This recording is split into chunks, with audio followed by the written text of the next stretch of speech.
अस्सलामु अलैकुम नाजरीन, क्या हाल है आपका? सब ठीक हैं, खैरियत से हैं। आज एक ऐसे ईमानदार आदमी की मैं आपको बात और उसका किस्सा और उसकी दास्तान सुनाऊंगा और कमेंट बॉक्स में आप यकीनन उस शख्स को काफ़ी सारे दोस्त, काफ़ी सारे व्यूवर्स जानते होंगे। बहुत बड़ी पर्सनैलिटी हैं और इस वक्त कोट लखपत जेल के सुपरिटेंडेंट हैं। असदुल्ला जावेद वड़ाइच उनका नाम है। ज़िला गुजरांवाला से उनका ताल्लुक़ है और एज ए सुपरिटेंडेंट वो उन्होंने ज्वाइनिंग अपनी सियालकोट जेल से उन्होंने की थी। नाजरीन, मैं बहुत बड़े बड़े कदावर किस्म के सुपरिटेंडेंट जेलों के जो हैं उनके साथ मेरा रहना या उनके साथ उसी दौर में जब वो सुपरिटेंडेंट कोट लखपत जेल या दूसरी जेलों में बरजमान होते थे सुपरिटेंडेंट की पोस्ट पे, तो मैं इनके साथ 12 दफ़ा रह चुका हूँ। अगर किसी वीवर को मैं ये सवाल करूं कि आप लोग बताएं कि जेलों के ईमानदार सुपरिटेंडेंट, तो यकीनन आप लोग कमेंट बॉक्स में तारक बाबर साहब का नाम लिखेंगे, सैयद रहमत अली शाह साहब का नाम लिखेंगे, इंतज़ार वली का नाम लिखेंगे, आप उसमें महमूद अकबर चद्दड़ साहब का नाम लिखेंगे, आप उसमें नासिर वड़ाइच साहब का नाम लिखेंगे, अब्दुल सत्तार आजज साहब हैं, आप उनका नाम भी लिखेंगे। बेशक नो डाउट ये तमाम सुपरिटेंडेंट जो थे एक तारीख रकम कर गए। हर सुपरिटेंडेंट जो है ना, असल में जेल का जो माहौल होता है ना, जेल की सख्ती या नरमी, सर्दी या गर्मी, इसका इन्हिसार सुपरिटेंडेंट के मिजाज पे करता है, सारा डिपेंड ना।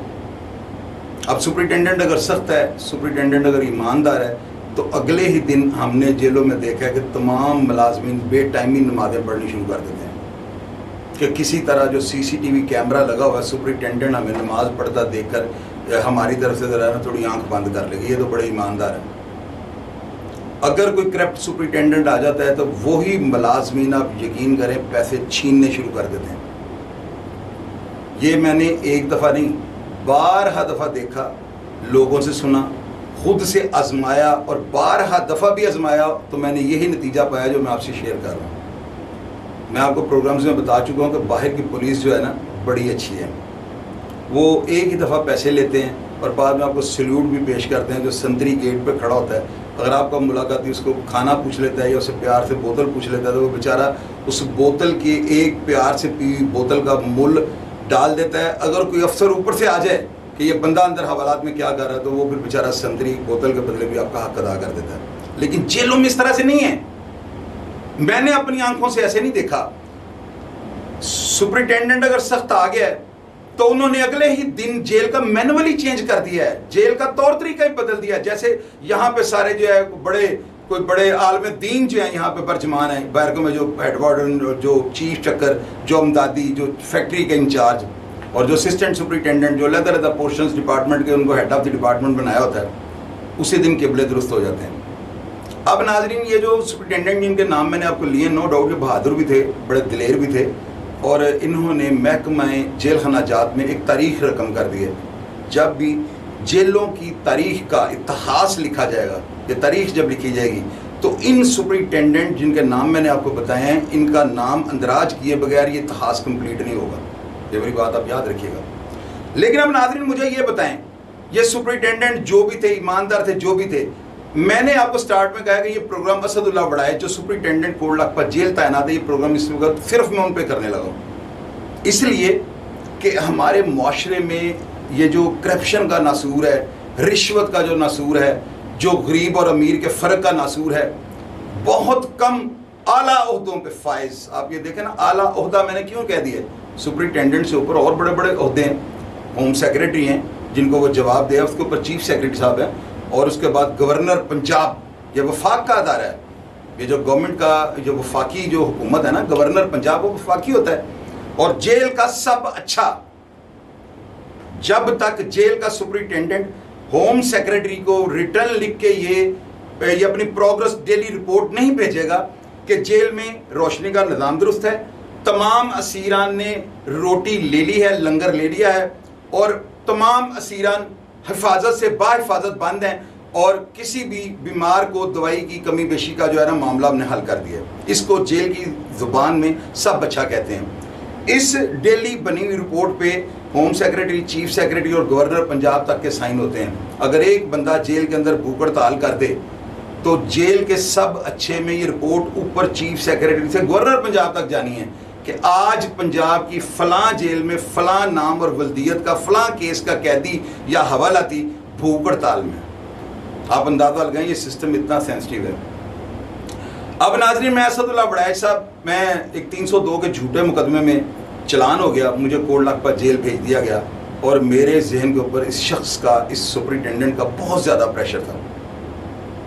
मेरे जहन में ये बात थी कि ये बंदा, जिस तरह का मैंने सुना है कि ये बंदा डेड ऑनेस्ट है, बड़ा ईमानदार है और ये बड़ा सख्त मिजाज है, सिफारिश को नहीं मानता और जो दिल में आता है वो ये कर गुजरता है। तो मैं, हालांकि मैंने कौन सा अंदर जाके हीरोइन बेचनी थी या मैंने कोई जाकर अंदर जुए करवाने थे, वैसे बंदे को ना एक प्रेशर होता है, इज्जतदार आदमी को, बंदा डरता है कि यार मेरे साथ कोई अभी नबी हो गई तो मेरी जो इतनी बरसों की जो मेहनत है, जो मैंने इस महकमे में अपनी हमेशा मैंने अपनी इज्जत को बचा के महफूज रख के मैंने अपना टाइम पास किया है, तो कहीं इस सुपरिटेंडेंट साहब के साथ जो है मेरा कोई मामला ना हो जाए। अब नाज़रीन, आप यकीन करें, मैंने सुपरिटेंडेंट साहब को नहीं देखा और मैं, ज़हीर विरक साहब वहाँ पे डिप्टी सुपरिटेंडेंट थे, उन्होंने मुझे सिक्योरिटी वार्ड, एक वार्डन और एक दो मुलाजमिन के साथ भेज दिया कि जाओ शाहिद साहब उधर ले जाओ। मैं सिक्योरिटी जेल चला गया। मैंने अंदर जाकर लोगों से पूछा, मेरी गिनती वहाँ पर उस बैरक में पड़ी थी जहाँ पर रेमंड डेविस मेरे से पहले रह चुका था। उसी बैरक में ये मौलवी इसहाक साहब और ये जो जुबैरी वगैरह जिन्होंने श्रीलंकन टीम पे अटैक किया था, ये भी तमाम तर तंजीमी अफराद वहाँ पर ही रह के गए थे। तो बैरक बड़ी कन्फर्ट थी, उसके अंदर बाहर चिलर में लोगों को पीने के लिए पानी नहीं मिलता था और ये मौलवी इसहाक साहब के दौर में, रेमंड डेविस के दौर में बाहर वो चिलर का पानी अंदर आता था जिसके साथ मैं नहाता था। गर्मी का मौसम था, बहुत ज़्यादा गर्मी जिस तरह आजकल मौसम है, तो वो नहाने के लिए उस बारक में ये इतनी फैसिलिटी थी कि चिलर का पानी उसके साथ मैं नहाता था। अब नाज़रीन, मैं सुपरिटेंडेंट साहब की तरफ से मैं हैरान हुआ कि यार यहाँ पर तो गिनती पैसे दे के डलनी चाहिए, बड़ा वॉक करने का भी एक एरिया है, खुली बैरकें हैं, हालांकि चक्कियों में 7 बाई 7 की चक्की होती है। आप खाना खाने के बाद क्या करेंगे, तो वहाँ पर काफ़ी लंबी वॉक का जो है ना एक रेजिस्टेंस था। वो मैं वॉक खाना खाने के बाद जब करता तो मेरा खाना हजम हो जाता था। अब ये इतनी वीआईपी जगह पर गिनती बगैर सिफारिश के पड़ जाना, ये एक सुपरिटेंडेंट के ईमानदार होने की सबसे बड़ी दलील है। वरना मैंने देखा है कि ये सुपरिटेंडेंट जानबूझ के लोगों को जलील करते हैं, कैदियों की गिनतियाँ लंगर पे डाल देते हैं और वे बेचारे अपनी कैद को भूल के घर वालों को यही कहते हैं कि खुदा और खुदा के रसूल का वास्ता है, हमारी गिनती लंगर खाने से कटवा दो। अब नाज़रीन, मैं आपको प्रोग्राम्स में ये बता चुका हूँ कि लंगर की कैद जो है ना वो कैद सख्त है। आप यकीन करें, मैंने जिन कैदियों को लंगर पर मुशक्कत करते देखा ना, हर 2 महीने बाद 1.5 महीने बाद उनकी ऊपर वाली स्किन जो है ये नहीं आती है। लंगर पे 12-12 देगें एट ए टाइम, जिनमें 4000 या 3800 अफराद का खाना पक रहा है, उनके नीचे कितने तेज़ गैस वाले बर्नल चल रहे होंगे और वहाँ पे जो प्लांट लगा होता है उसके ऊपर एट ए टाइम 200 से 250 रोटी जो है ना एक टाइम पे लगती है और ज़मीन पे वो तैयार होकर गिरती है। उस प्लांट की कितनी गर्मी होगी। और वहाँ पर जो लोग बर्तन धो रहे हैं, जो कैदी वहाँ पे, तो आप सोचें वो दुनिया के अंदर अगर जहन्नुम है तो कोट लखपत या दूसरी किसी भी सेंट्रल जेल का लंगर है जहाँ पर कैदी होते हैं।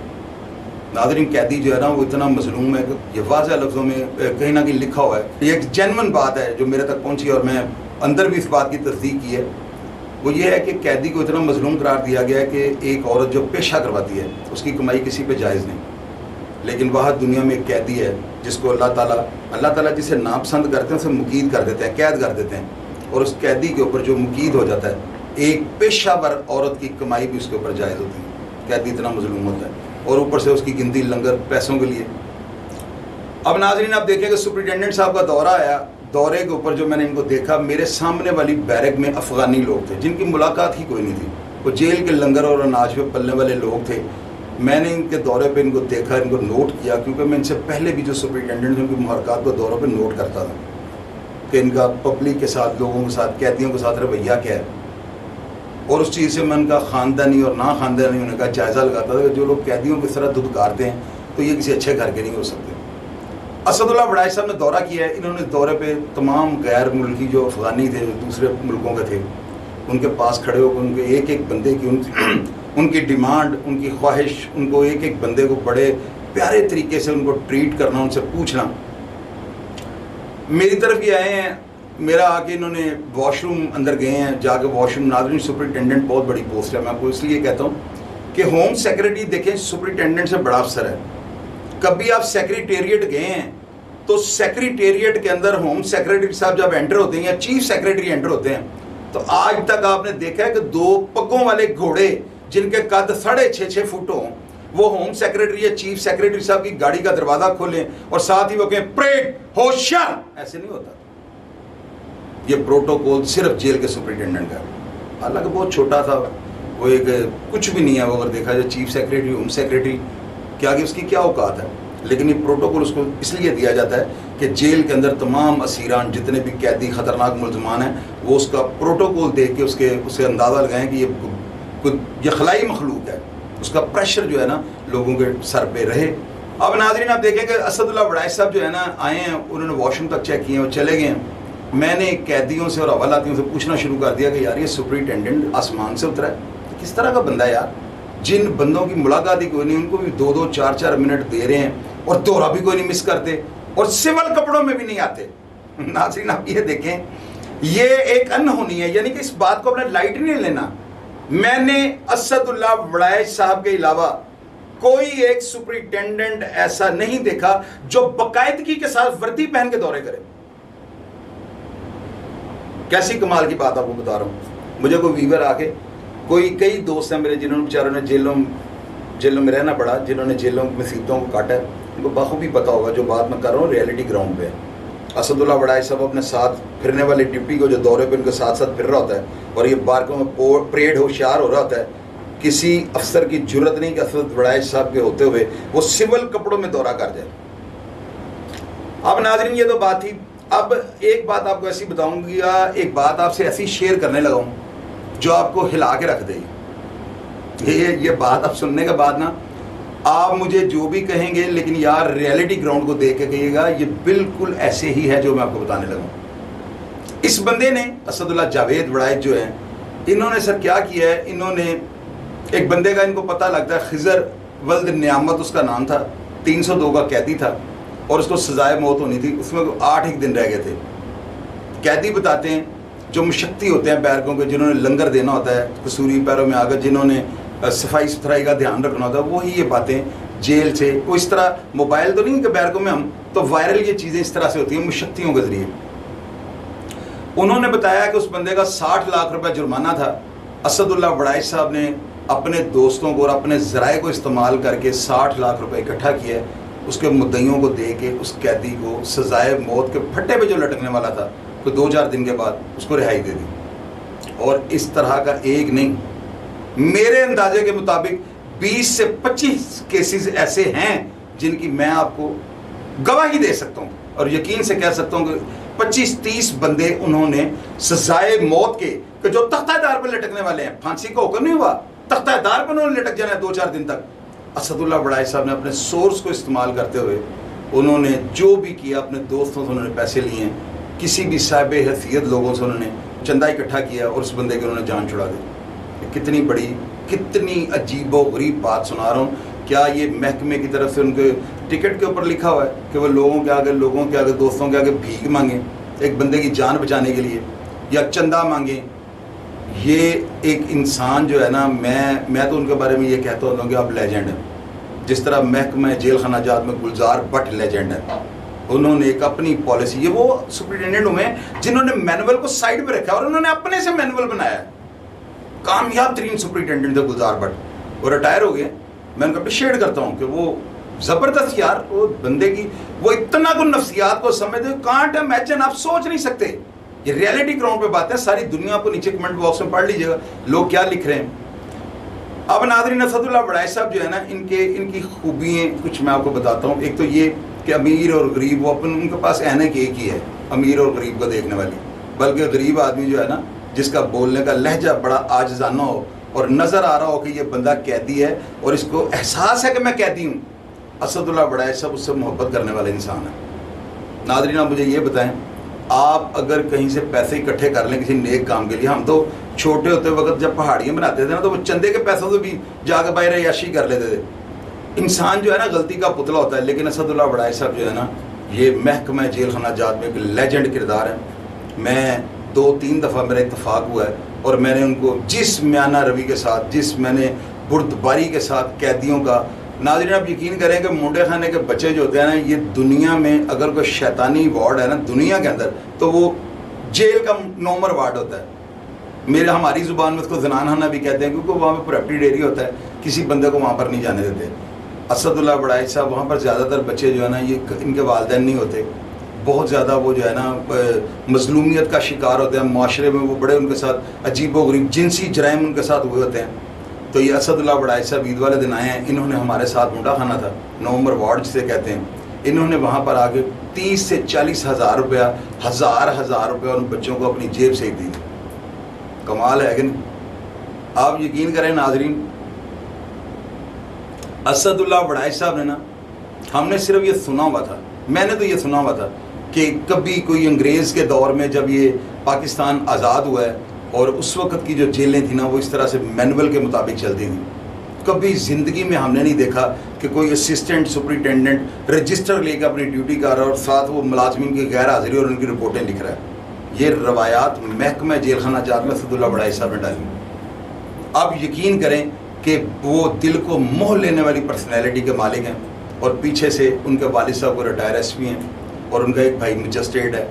मैं यकीन से ये बात कह सकता हूँ कि जिस सुपरमैन इंसान का खून असदुल्ला बड़ाई साहब की रगों में है, वो जेन्युइन एक ईमानदार और डेड ऑनेस्ट आदमी होंगे जिन्होंने रिज़्क़े हलाल से इनकी परवरिश की।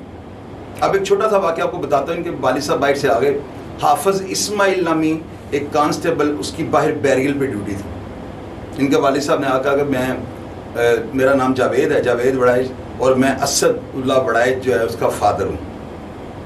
उस कांस्टेबल ने कहा जी ठीक है, आप उनके फादर हैं, बैठे हैं, आपको जूस पिलाते हैं, चाय पिलाते हैं, तो लेकिन साहब से हम पूछ रहे हैं। उन्होंने कहा मैं उसका फ़ादर हूँ। उन्होंने कहा सर आपके बेटे का ही हुक्म है कि मेरे फादर भी अगर आए ना तो मुझे पूछे बगैर आपने कोई मूवमेंट नहीं करनी। उसने कॉल की, असदुल्ला बड़ाई साहब को अंदर इतला की दी गई कि जी आपके फादर जावेद बड़ाई साहब आए हैं।